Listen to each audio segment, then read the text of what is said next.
Video में हमने female reproductive system की सेक्सुअल साइकिल या मेंस्ट्रुअल साइकिल के बारे में पढ़ा था। इस वीडियो में हम पढ़ेंगे सेक्सुअल रिप्रोडक्शन के एडवांटेजेस क्या क्या हैं और जो सेक्सुअल सिस्टम है या फिर हम बोल सकते हैं कि जो रिप्रोडक्टिव सिस्टम है उनसे रिलेटेड डिजीजेस जो हैं जिनको हम बोलते हैं एसटीडीज, सेक्सुअली ट्रांसमिटेड डिजीजेस के बारे में हम पढ़ेंगे।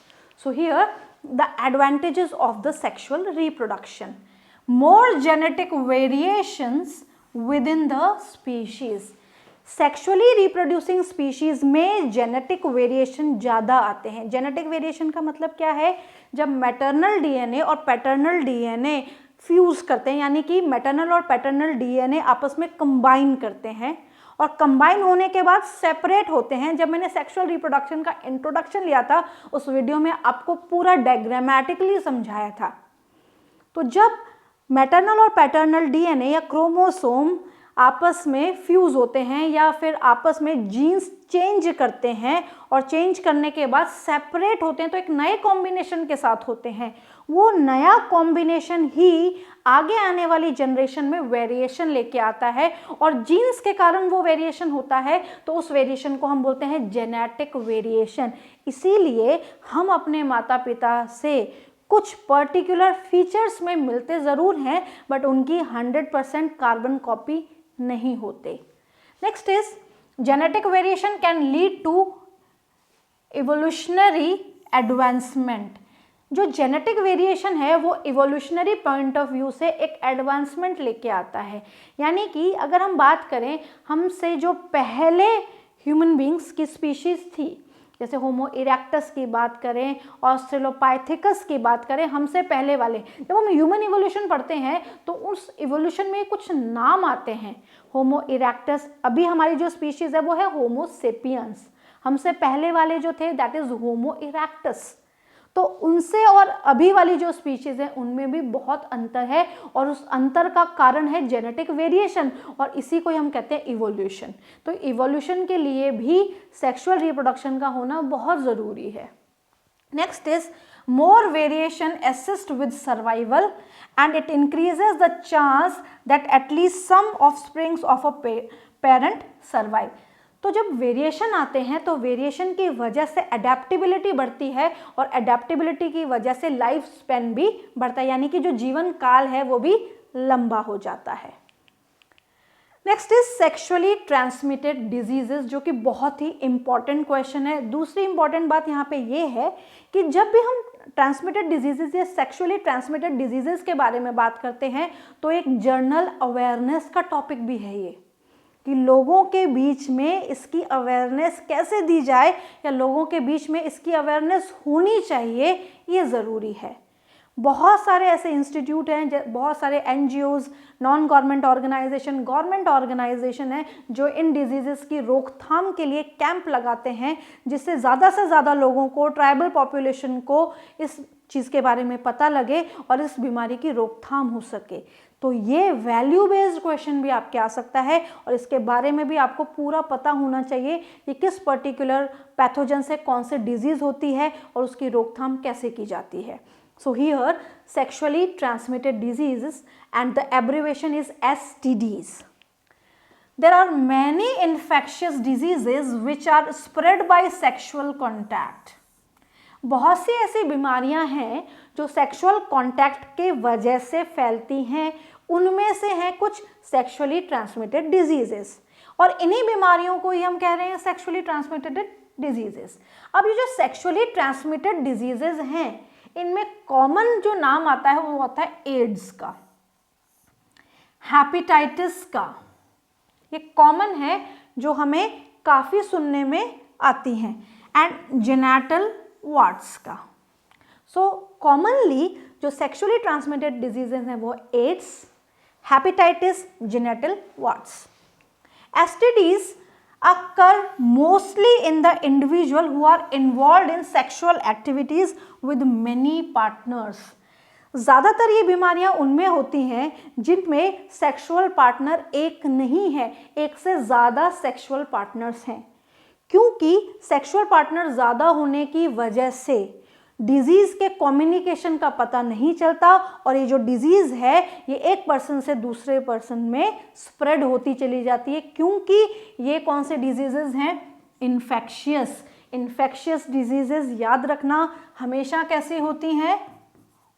कम्युनिकेबल। ये एक पर्सन से दूसरे पर्सन में कम्युनिकेट हो सकती हैं, स्प्रेड हो सकती हैं, फैल सकती हैं। अब जो सेक्सुअली ट्रांसमिटेड डिजीजेस हैं इनकी रोकथाम कैसे की जाए? सबसे पहला, पीपल शुड बी एजुकेटेड। लोगों को इसके बारे में बताना। जो बेसिकली यूथ है हमारा, जब आप अभी 10th क्लास में हैं, 11th में जाएंगे, 12th में जाएंगे, इसके बाद आप कॉलेज पढ़ेंगे, तो जो कॉलेज की स्टडीज़ होती हैं उसमें कैंप लगाते हैं बच्चे, जो ट्राइबल पॉपुलेशन को भी इस बात की जानकारी देते हैं कि इस बीमारी की जो रोकथाम है ऐसे की जाती है, या ये पर्टिकुलर बीमारी है ये ऐसे फैलती है।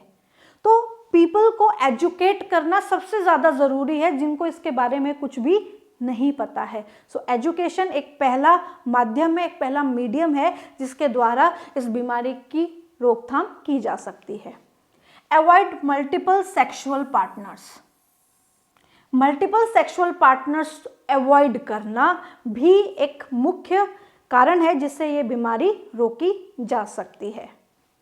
No sex without proper precautions. जब हम बात करते हैं प्रिकॉशन की, तो प्रिकॉशन में हम कॉन्ट्रासेप्टिव मेथड्स के बारे में हम पढ़ेंगे। तो जो प्रिकॉशंस हैं उनको लेके भी इस बीमारी की रोकथाम की जा सकती है। Last but not the least, finding source of infection and treating them. अगर कोई व्यक्ति बीमार हो गया है, किसी को कोई भी पर्टिकुलर एसटीडी हो गई है, तो सबसे पहले उसको ये पता होना चाहिए कि उसको ये बीमारी हो चुकी है। उसके बाद प्रॉपर दवाई लेना, दूसरे को कम्युनिकेट ना करना, ये उसकी पहली जिम्मेदारी बनती है। तो यहाँ पे एजुकेशन का बहुत ही इंपॉर्टेंट रोल आता है और साथ साथ में आता है अवेयरनेस का भी। एजुकेशन के साथ अवेयरनेस होना भी ज़रूरी है।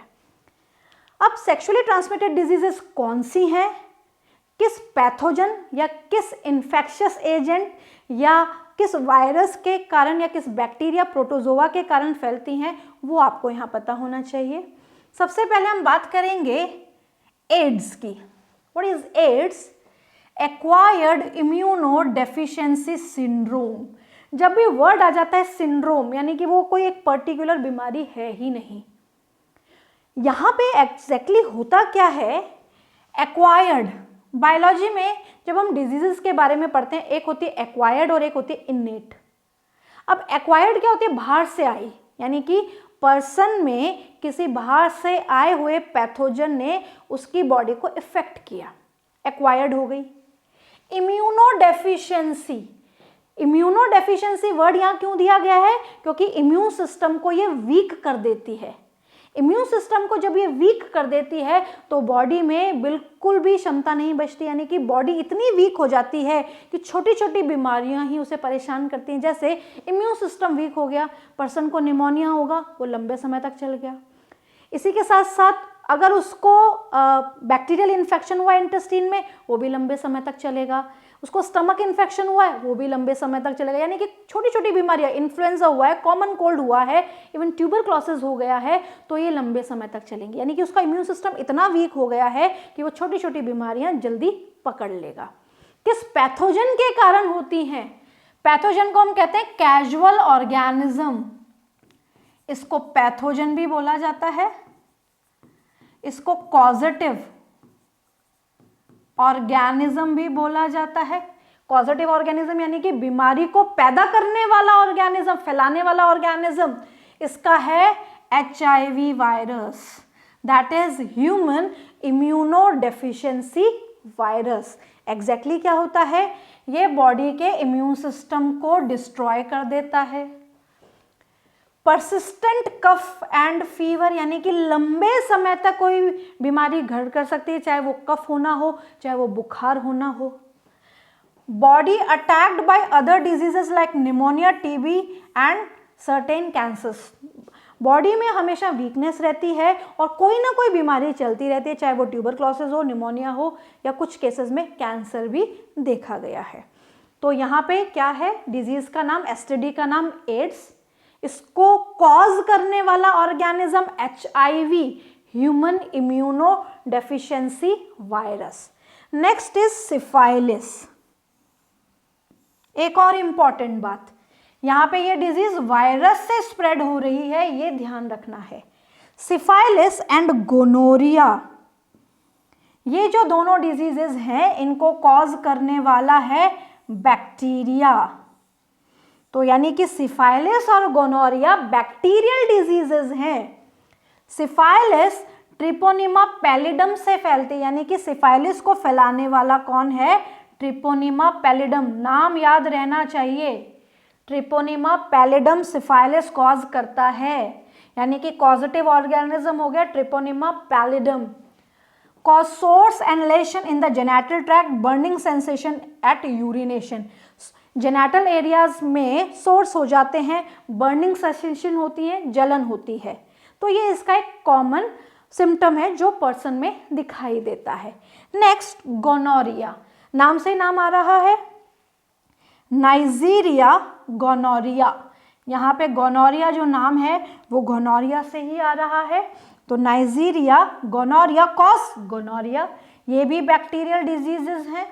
और इस बैक्टीरियल डिजीज में infect mucous membrane of the urinogenital tract, जो यूरिनोजेनेटल ट्रैक्ट है उसकी म्यूकस लाइनिंग को ये हटा देता है और इसके वजह से भी पर्सन को इरिटेशन होती है।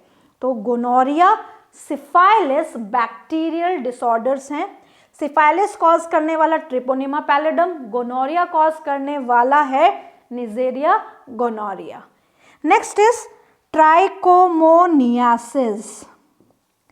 ट्राइकोमोनियासिस जिसके कारण फैलता है उसका नाम है trichomonas वैजिनैलिस।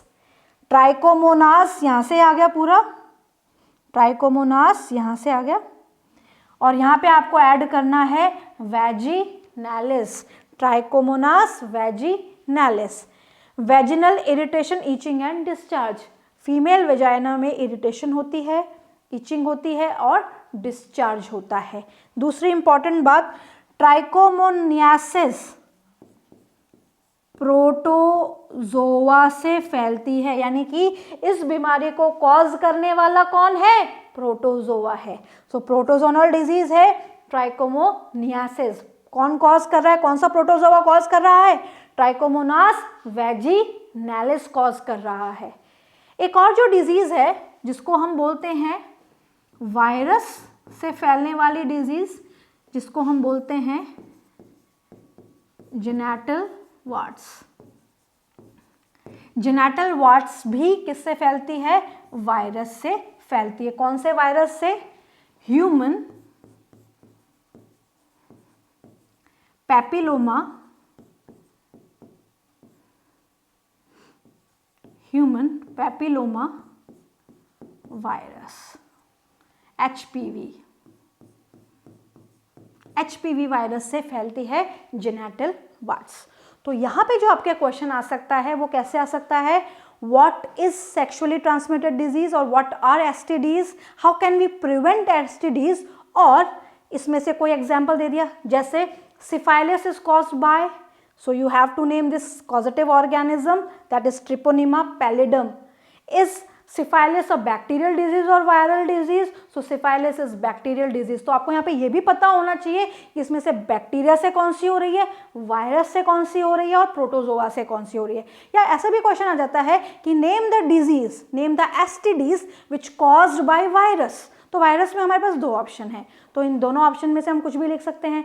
Name the STDs that is caused by bacteria, तो यहाँ पे भी हमारे पास दो ऑप्शन है बैक्टीरिया के, बट हमारे पास प्रोटोजोआ का केवल एक ही ऑप्शन है। तो ये थरली याद होना चाहिए, ये जो नाम यहाँ पे दिए गए हैं कौन से वायरस इनको कॉज करें ये इंपॉर्टेंट है। ये ना भी याद हो तो चल जाता है, इसमें जो इंपॉर्टेंट है, जो याद रहना चाहिए वो है एड्स का। ये पूरा आपको याद होना चाहिए कि एड्स में क्या क्या हो जाता है, बॉडी किस तरीके से वीक हो जाती है। तो ज़्यादातर जो क्वेश्चन है इन चीज़ों पे बनते हैं।